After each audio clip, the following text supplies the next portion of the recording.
Thank you so much to the BSA for inviting me. It's an honor and a pleasure to speak to you all. I am an independent bibliographer, and you're probably all wondering what that is. I work with collectors and institutions to describe, analyze, and share their collections. Bibliography is a tool I use to discover new narratives about the people who made and used printed objects in their daily lives, and I just could not do my work without the bibliographical habit of mind that this society promotes and shares. So I'm going to share a snapshot of one of the collections I'm working with you today. This is one of about 1,800 objects in the collection of my client Robert Rubin. He is an art historian and an independent curator building a collection of film scripts and cinematic ephemera. He focuses on film noir, westerns, and new Hollywood pictures. I know this particular film doesn't fit in perfectly in all those categories, but it's King Kong. Why would you say no? This is a carbon copy typescript, and it is a revised screenplay from 1932. It's very typical of the kind of object that I'm seeing every day. When I took this job, the first thing I did was go to see the bookseller Brian Cassidy, who I'm sure many of you know, and he taught me how to identify 20th century duplication processes. I felt this was essential for a few reasons, authentication chief among them. You can tell that this is a carbon copy because of the sort of dusty appearance of the letters.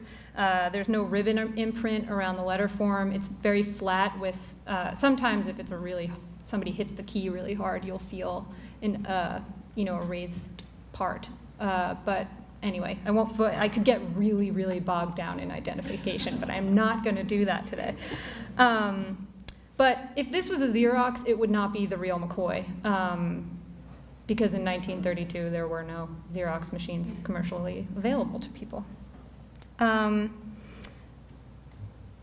also felt that I couldn't really understand what these objects were and how they were made if I didn't understand the production processes that made them. Yeah, that's better. Distinguishing print processes can help to also establish editorial chronology. This is a copy of the script for Charlie Varick under a different name. That's the title of the novel by John Reese on which Charlie Varick was then based. It was adopted in this instantiation of the text by Polly Platt and Peter Bogdanovich. And the date on here is 1970, 5 years before the film was actually released. Neither of them received screenwriting credit. The fact that this copy is a top copy typescript, which you can distinguish by feel, by the higher ink saturation, visible corrections, and variable pressure in the imprints. There's a detail so that you can see that. There are some good corrections under Varick's dialogue at the very bottom with some whiteout.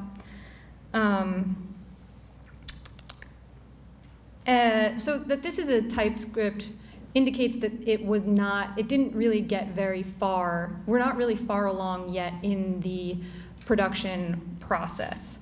And that's true in this case. The project was started by producer Walter Wanger, who died suddenly in 1968, shortly after he hired Bogdanovich.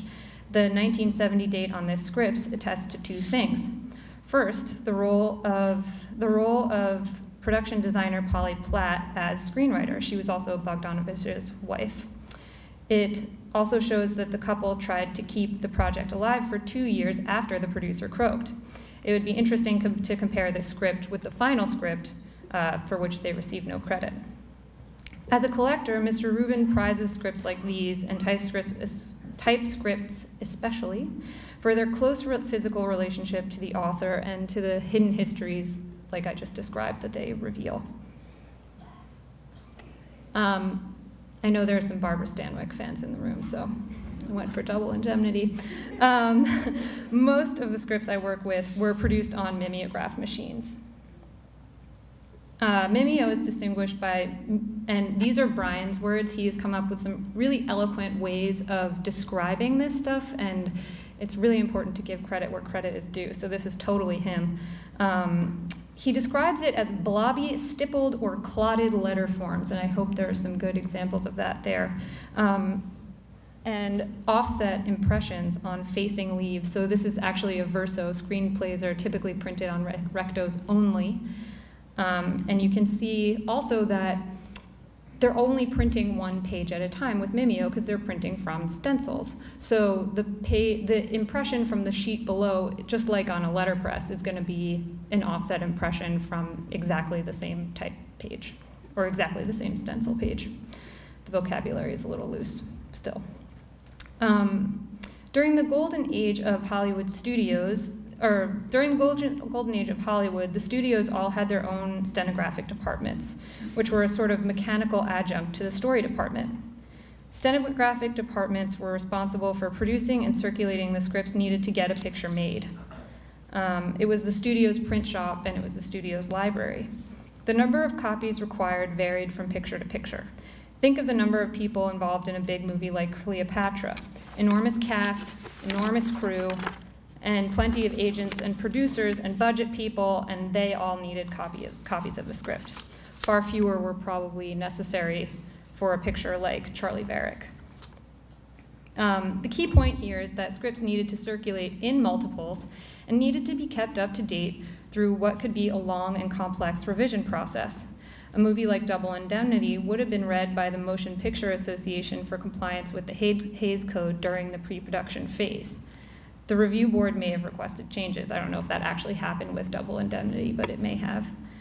Screenwriters and directors revised scripts before shooting, even during shooting. Mimeo was an ideal printing technology because the machines print from stencils. They were durable enough. They weren't that durable, but durable enough, and easy to store. Revising one or a few pages was easy. Discard or file the superseded stencil, type up a new one, and distribute either a fully revised copy or, if you're shooting, just the new leaves. Everybody on the picture needs to work from the same script. And the stenographers developed a few strategies for keeping up with revisions. Looking back to King Kong, you can see 2 of 3 strategies that I'm going to describe today. There are lots, and they're not terribly consistent, but they are remarkably consistent. Some of these strategies they use for distinguishing revision leaves and circulating consistent copies.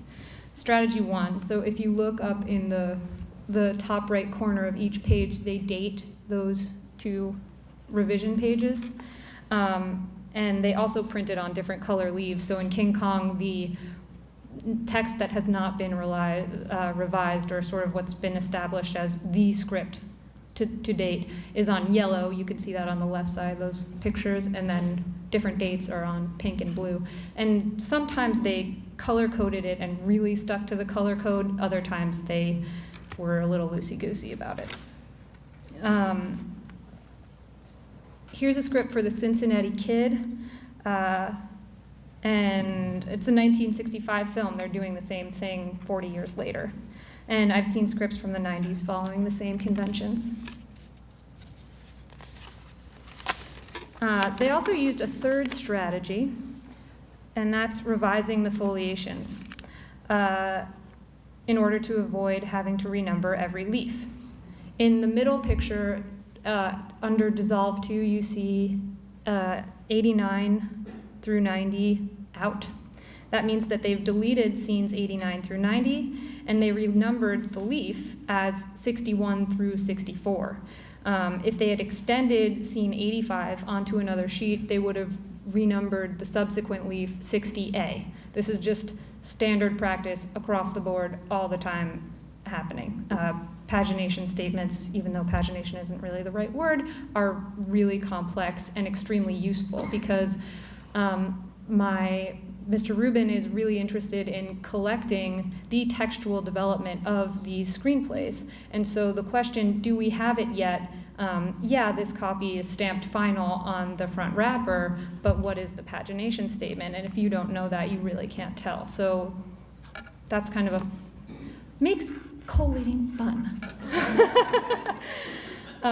There's also a lot more going on here, and some of you may have observed that this doesn't follow the color and color coding and date thing, but there's just not enough time for that, so I'll move on. I've done a lot of thinking about the mimeograph machine and the production of scripts, and one of the things I get to do as an independent bibliographer is write about what interests me and share it with a wider audience.